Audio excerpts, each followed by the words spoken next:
Bom dia, caros alunos, mais um encontro com a Sociologia. Hoje a gente fecha, esse grande desfecho que são os primórdios da Sociologia. Desde o início estou falando sobre ele e a sua contribuição em massa para essa nova ciência estar realmente apta na sociedade.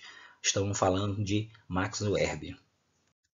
Então, Max Weber, as considerações iniciais, nascido em Utrecht em 21 de abril de 1864, ele se tornou um grande sociólogo, economista, político e mais importante da Alemanha do século XIX e XX. O Weber teve grande importância decisiva no crescimento da sociologia e as suas teorias contribuíram até hoje para que analisasse a vida social desse indivíduo.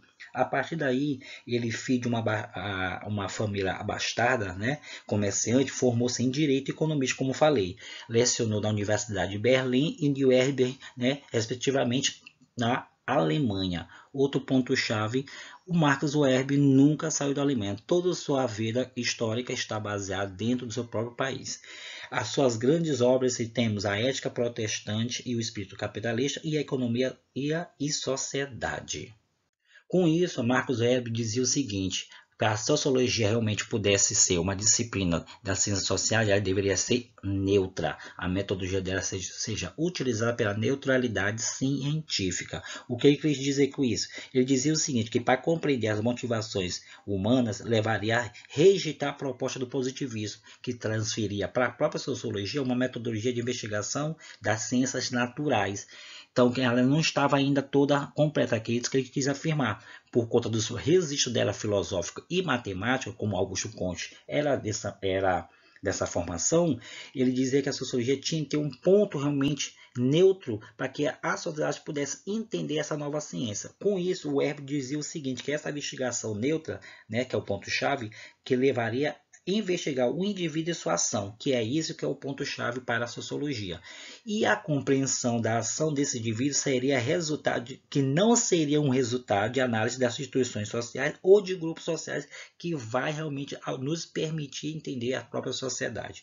Levaria então a conferir a ele, a sociologia, uma reabertura científica que poderia encontrar uma figura neutra. Com isso, ele relata que o cientista e o político deveria ser o seguinte: para o cientista, ele deveria analisar a ação do homem. É isso que ele falava, analisar a ação do homem, e já no político, e colocava que a partir da questão política deveria estar realmente relacionado à posição social desse homem, que seria estar relacionado a essa compreensão.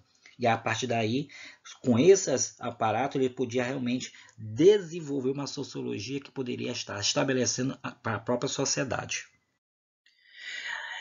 Saindo ali da metodologia da neutralidade científica, ele lança a Ética Protestante e o Espírito do Capitalismo, que é uma grande obra dele, que ele dizia que neutro é a que já se decidiu pelos mais fortes, de acordo com Max Weber.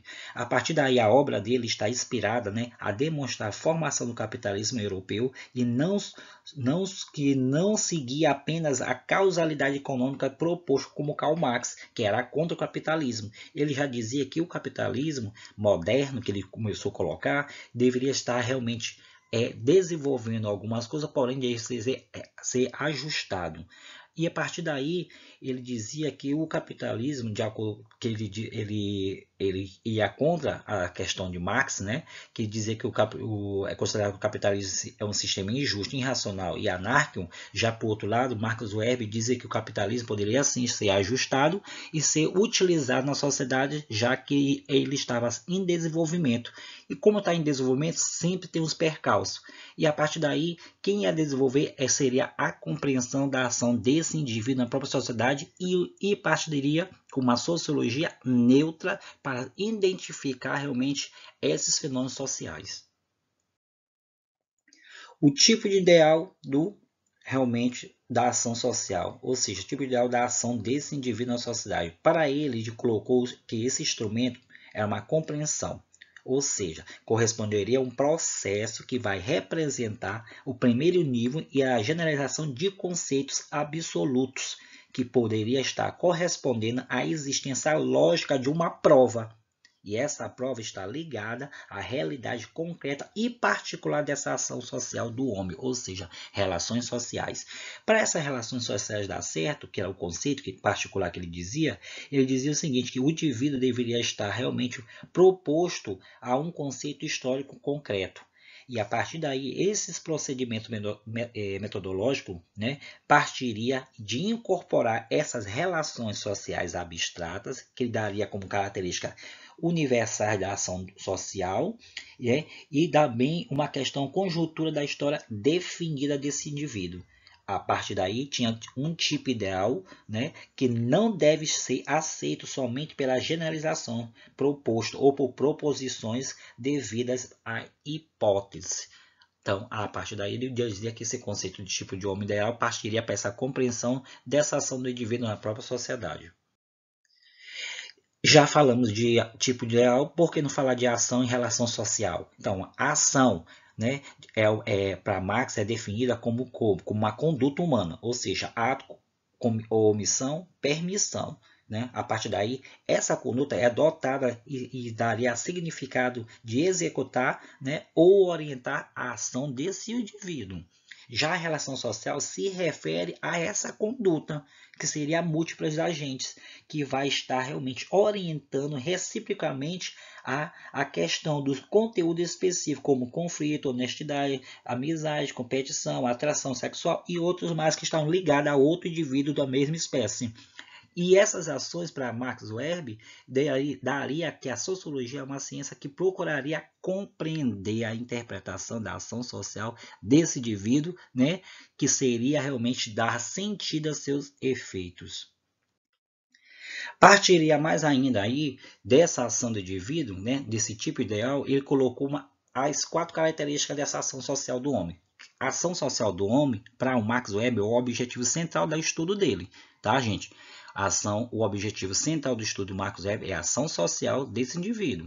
Então, a partir daí, ele caracteriza o seguinte: seria racional por fins, que daria que essa racionalidade por fins seria avaliado ou procurado e alcançaria seus próprios fins próprios.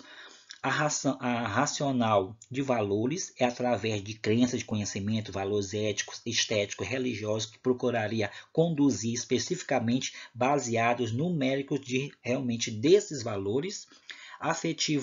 Efetiva, quer dizer o afeto, né, o estado emocional desse indivíduo. Como está o estado emocional? Seria uma necessidade de alcançar seu algo realmente almejado, ou seja, seu objetivo próprio. Tradicional. Todo mundo sabe, tradicional são costumes tradicionais, são atitudes arraizadas que nós trazemos desde o passado para que a gente possamos entender toda aquela conjuntura, né, que ocorreu, né, nos tempos passados, e para isso a gente ia realmente moldar essas culturas arraizadas para ser utilizada hoje, no presente e talvez futuramente. Saindo dali, a gente entra na teoria da estratificação social de classes, estamentos e partido. O que o Marx Weber propôs? Então, ele destacou isso aí como uma dimensão da sociedade. Então, a sociedade está dimensionada nessas esferas sociais que ele falou.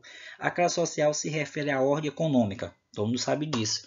Nossa hierarquia, até hoje, desde a formação das famílias, sociedades, temos a hierarquia social, né, que define, né, seu status social, que seria o estamento. E aí esse estamento é a ordem social que dos grupos de status social está realmente localizado com a sua própria função de consumo. E o partido deve ser uma ordem política, ou seja, uma manifestação através do poder, e a partir daí essa política ia assumir o quê? Ia assumir através de uma distribuição desse poder nos grupos partidários políticos. Saindo daí, entramos na questão como o Marx vê a concepção do Estado, né, que é interessante. Na concepção do Estado, ele coloca o seguinte, que o Estado é uma instituição social que vai manter o monopólio de uso legítimo da força física dentro do determinado território. Ou seja, para que o Estado exista, é preciso ter o quê? Ter autoridade que seja reconhecida e legitimada. A partir daí, depois dessa concepção de Estado, ele coloca que a dominação e a autoridade, para o Marcos Weber, são conceitos, né, dessa dominação e autoridade, possibilitam explicar que a regularidade do conteúdo de ações das relações sociais está ligada a determinadas a obediência, né, dentro de determinados grupos sociais. Segundo Weber, a dominação do Estado são coisas, né, que pelo qual a vontade se manifesta. E a partir dessa vontade se manifesta, vai ser dominador, né, e dentro desse dominador vai ser proposto, né, influir as outras esferas sociais. E depois disso aí ele faz o seguinte, ele coloca uma classificação sobre essa dominação e autoridade, seria o racional legal, o tradicional e o carismático. O racional legal está baseado na racionalidade das leis. O tradicional é baseado na autoridade pessoal do governante. E o carismático é baseado na questão do cristã, ou seja, do carisma emocional, da qualidade toda realmente como excepcional, né, da liderança que vai se manifestar à espécie, né, que está realmente ligada a esse poder. Então, com isso, fechamos, né, com mais uma síntese sobre os primórdios da sociologia. Vimos Augusto Comte, Émile Durkheim, Karl Marx e o último agora, Max Weber. Né? Valeu, até a próxima.